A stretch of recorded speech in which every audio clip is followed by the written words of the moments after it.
नाज़रीन आदाब, अली बात से एक मरतबा फिर नया दौर के प्लेटफ़ॉर्म से आपके सामने हाज़िर है। इकरा रियाज़ जो हैं वो अब हमारे साथ मौजूद नहीं हैं। आइंदा से मुज़म्मिल सोहरवर्दी साहब के साथ कम से कम कुछ अरसे तक प्रोग्राम को मैं ही होस्ट करूँगा। तो मुज़म्मिल साहब, थैंक यू फॉर जॉइनिंग। कैसे हैं आप? मैं बिल्कुल ठीक, आप सुनाएँ कैसी तबीयत है आपकी? बिल्कुल ठीक सर। सर, मुझे ये बताइएगा कि आज हमने जो बड़ी खबर देखी है, 3-4 बड़ी खबरें मैं सबसे पहले डिस्कस करना चाहूँगा। आज बाबर सत्तार साहब ने कोई केस था इस्लामाबाद हाई कोर्ट में जो उनकी अदालत में लगा हुआ था, उन्होंने रिक्यूज़ किया था अपने आप को उस केस से।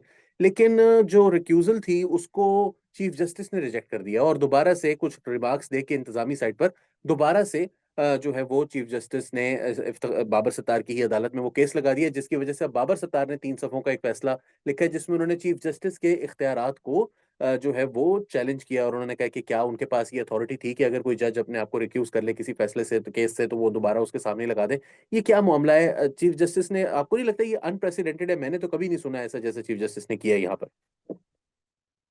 ये बात मैं एग्री करता हूँ कि जब एक जज रिक्यूज़ कर दे और कोई केस सुनने से इनकार कर दे, तो फिर अदालती रिवायत यही है कि वो केस उसको नहीं भेजा जाता और वो केस किसी और जज को कह दिया जाता है।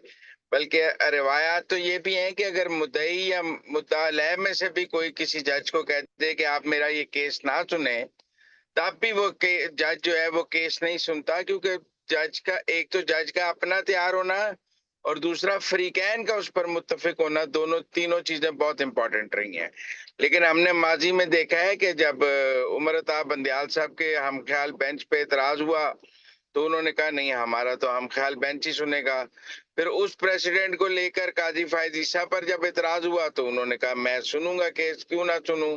और अब अदालत में ये है कि अगर फ्रीकैन एतराज करें तो जज उनका एतराज मुस्तरद कर देता है। तो इसका मतलब अदालती रवायात बदल गई और फ्रीकैन का एतराज जो है, जो पहले बहुत मुकद्दस हैसियत रखता था कि अगर कोई फ्रीक ये कह दे कि मुझे इस जज पर एतबार नहीं, तो जज वो केस ट्रांसफर कर देता था। अब जजेस ने फ्रीकैन से वो अख्तियार वापस ले लिया और बिलखसूस उमर अता बंदयाल साहब के दौर में और उससे पहले ये वापस लिया गया।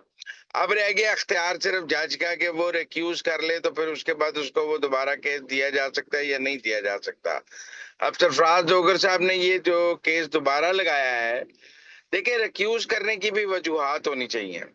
एक जज जो है वो टैक्स पेयर के पैसों से पैसे के तनख्वाह लेता है, केस सुनना उसका हक फर्ज है और ये उसकी चॉइस नहीं हो सकती कि वो कोई केस सुने कोई ना सुने। मतलब कोई जज कह दे कि दहशतगर्दों के केस मेरे आगे ना लगाए जाएं, कोई जज कह दे कातिलों के केस मेरे आगे ना लगाए जाएं, तो फिर रियासत क्या करे? रिक्यूज करने की एक वजह तो ये हो सकती है कि आपका कोई पर्सनल इंटरेस्ट हो किसी भी फरीक के साथ, के मतलब वो कोई फरीक आपका जानने वाला हो, कोई रिश्तेदार हो, कोई ताल्लुक हो, कुछ करते हैं, इंटरेस्ट हो उस पार्टी के साथ तो आप रिक्यूज करते हैं, कोई रिश्तेदारी हो तो आप रिक्यूज करते हैं। सर्टेनली रिक्यूज करने की कोई वजूहत होनी चाहिए। स्वीट विल नहीं हो सकती जज की कि वो रिक्यूज कर दे कि मैं नहीं सुनता, केस जाए। देखिए वो टैक्स पेयर के पैसे से पैसे लेता है, रियासत का मुलाजिम है, बेशक जज है, लेकिन रियासत का मुलाजिम है, तनख्वाहदार मुलाजिम है रियासत का, और उसको तनख्वाह मिलती है केस सुनने की। केस ना सुनने की भी माकूल वजह होनी चाहिए कि वो क्यों नहीं सुनना चाहता। और अगर उसका चीफ जस्टिस समझता है कि उसकी वजह माकूल नहीं है, तो फिर वो चीफ जस्टिस उसको कह सकते हैं कि आपकी चीज ना सुनने की वजह माकूल नहीं है। क्योंकि मैं समझता हूँ हमारे जो जजेस है ना, वो खुदाई इख्तियारात मांगना शुरू हो गए हैं। मसलन कोई जज समझता है कि उसकी अदालत में अगर केस आ जाए तो फिर उससे ट्रांसफर नहीं हो सकता, वो एक खुदाई मखलूक हो गया है। और अगर उसने रिक्यूज करने का कह दिया है, तो फिर कुर्रा अर्श पर कोई आदमी उसके रिक्यूज को चैलेंज नहीं कर सकता। हमने जज बनाए हैं, कोई उनको खुदाई ताकतें नहीं दी हैं, उनको कोई जिन्नात नहीं बना दिया है, उनको कोई इतनी ऐसी ताकतें तो नहीं दे दी हैं जो क्वेश्चनेबल ना हो। मेरा मतलब है ये इस तरह तो कोई भी जज दहशतगर्दों का केस नहीं चुनेगा कि यार मेरी जान खतरे में आ जाएगी। कोई जज जो है वो किसी खतरनाक मुल्जिम का केस नहीं चुनेगा कि यार मेरी खतरे में आ जाएगी। भाई you are paid for that.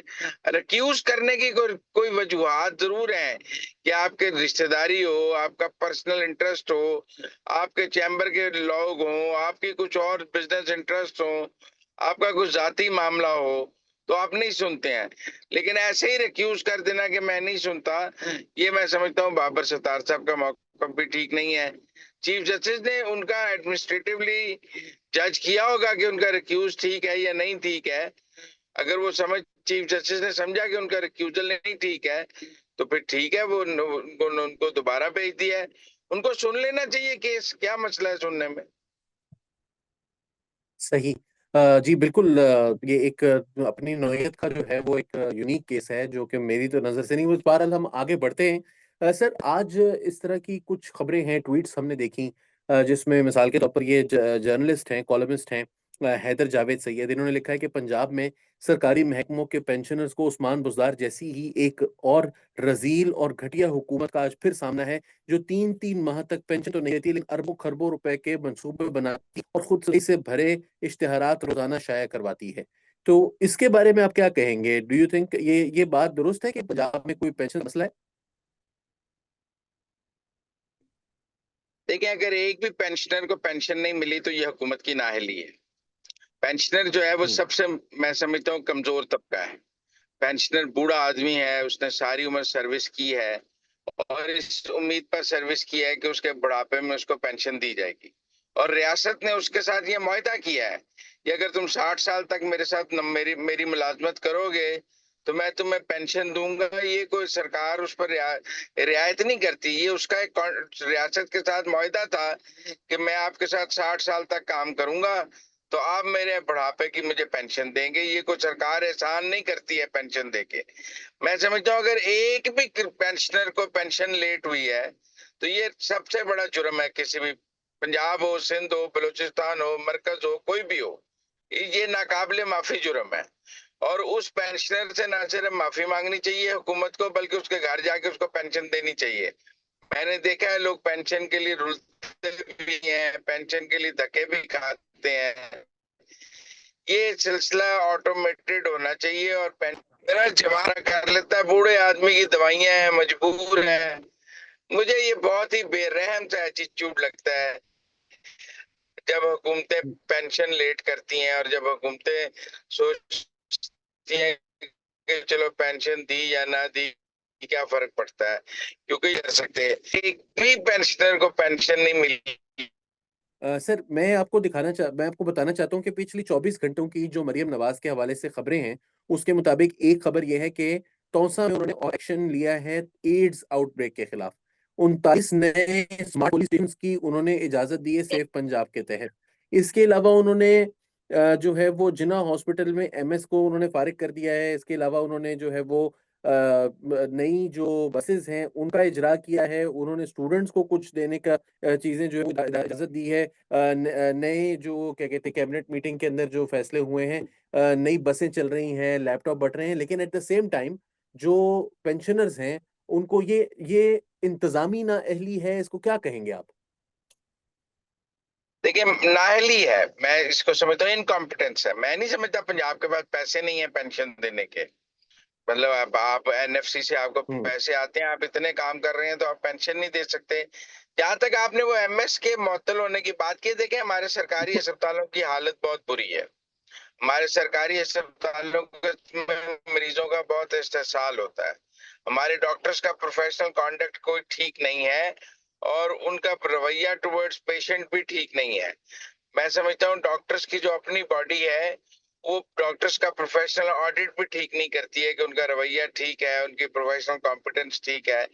लेकिन बहरहाल मैं सपोर्ट करता हूँ मरियम नवाज़ जो हॉस्पिटल्स में जा रही हैं और जो वो वहाँ के हालात देख रही हैं, हुक्मरान को पता होना चाहिए कि उसके अस्पतालों की क्या हालत है। उनको हर अस्पताल में जाके बैठना चाहिए, देखना चाहिए, मरीजों को दवाइयाँ मिल रही हैं, इलाज हो रहा है, नहीं हो रहा है। ये डॉक्टर्स ने कहा है कि जी आप हमें सहूलियात भी दें। ठीक है, डॉक्टर्स उनके साथ अहमियत बैठ के सहूलियात लें, लेकिन कम सहूलियात में भी बेहतर इलाज देना काम है। ये तो नहीं है ना कि ना नौमन तेल होगा, ना राता नाचेगी। हमारे हॉस्पिटल्स में डॉक्टर्स का रवैया ठीक नहीं है, इलाज ठीक नहीं करते, इसमें कोई दो राय नहीं। उसी डॉक्टर के पास आप बिल्कुल सही कहा प्राइवेट आपने। अच्छा सर अली फाइनली वारसी साहब, उस डॉक्टर के पास आप सरकारी अस्पताल में जाएँ, उसका रवैया और है और शाम को 3000 रुपया फीस देकर जाएँ तो उसका रवैया और है।